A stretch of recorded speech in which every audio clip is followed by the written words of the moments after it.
جان بيترمي في السجن وبيتعذب وبيدفع كل يوم 200 وحاجه جنيه عشان يبقى يعيش بس. انما محمود بدر بيدخل في حراسه مجموعه من البلطجيه.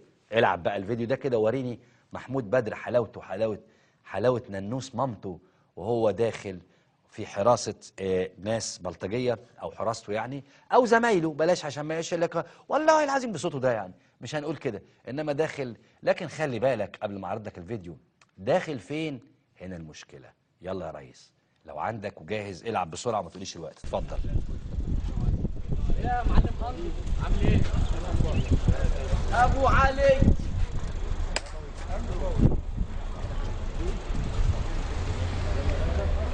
راعي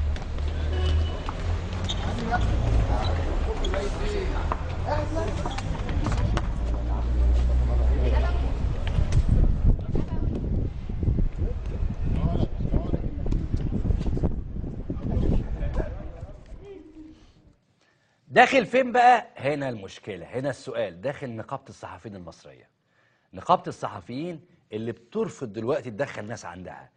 بياع الكلاب ده داخل نقابة الصحفيين وفي حد بيستقبله على السلم من بره. ده مبنى نقابة الصحفيين في شارع خالد ثروت. بياع الكلاب اللي أصبح في عهد أو في عصر السيسي بيستقبل كده، بينما هناك مفكرين وشباب ورامي جان مرمي جوه السجون. سجون اللي عملها وصنعها بياع الكلاب ده اللي ناس كتيرة يعني مضت له تمرد.